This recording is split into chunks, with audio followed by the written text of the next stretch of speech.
Hello everyone, it's Eagle of Zeus here with a new video, and Happy Nominia to everyone.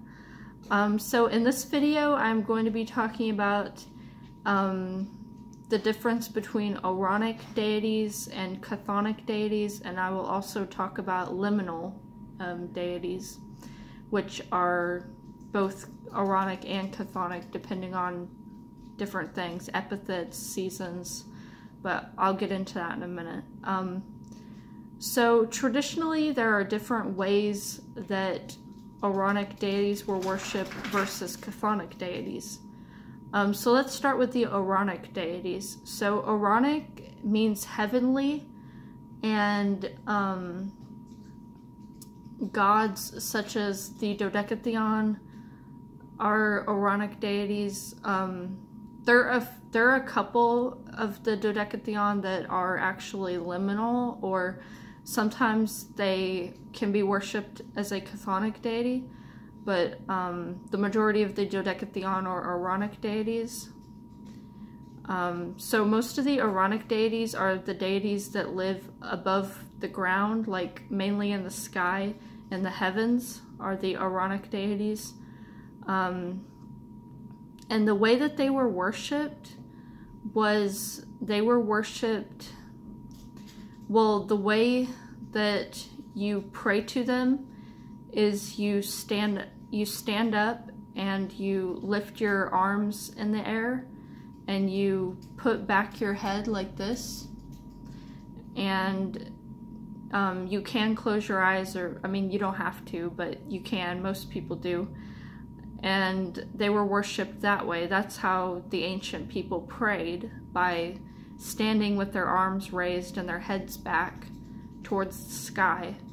Or typically they would pray in the direction of Mount Olympus, which is typically west, I believe, or east.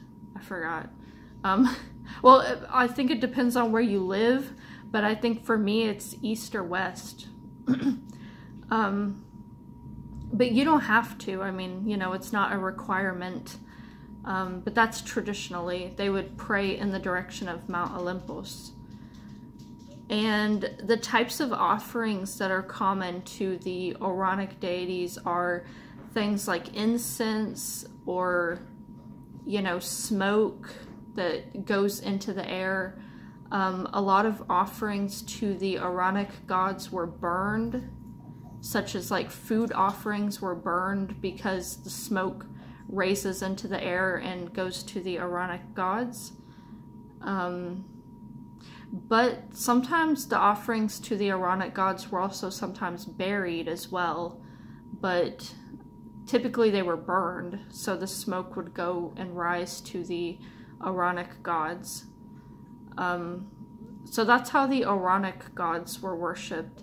And then you have the Khthonic gods, which means underworld, the underworld deities, which is all of the gods and goddesses that live below the earth, underground. So of course that includes Hades.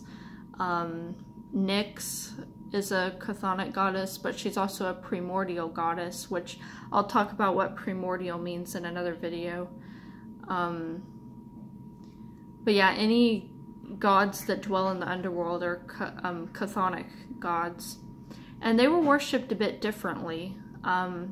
They were typically worshipped in ancient Greece. They were worshipped outside of the city. And the way to pray to the Chthonic gods was to get on your knees, like kneel down and put your hands on the ground. And typically at the start of a ritual they would like bang on the ground to get the Chthonic gods' attention. And the way that they would offer things to them was they traditionally it wasn't common to offer incense or burn offerings because they lived below the ground, so the offerings to them were usually buried in the ground. And they would typically offer like food and drink to the Chthonic gods. And they would actually, whenever they would offer libations, they would actually not look as they were pouring them. And typically after a ritual to the Chthonic gods, they would walk away and not look back because it was a sign of regret. So that is how you honor the Chthonic gods traditionally. I mean, obviously, if you're practicing Hellenism in a more modern sense, then, you know, you don't have to do it the way the ancient Greeks did, but that's how the ancient Greeks did traditionally. So yeah, it's pretty different the way that they worshipped the Ouranic deities versus the Chthonic deities. And then you have the liminal deities, which there are some gods and goddesses that, depending on certain things, they were either worshipped as a Chthonic deity or an Ouranic deity, such as Persephone, for example. During spring and summer, Persephone is honored as an Ouranic goddess, but during fall and winter, she's worshipped as a Chthonic goddess.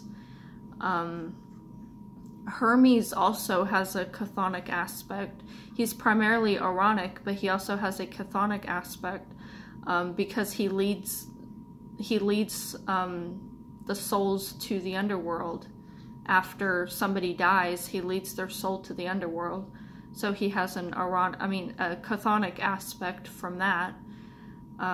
So there are some deities that can be worshipped as both, depending on certain things. But that's basically how you worship the Ouranic deities versus the Chthonic deities in a traditional sense.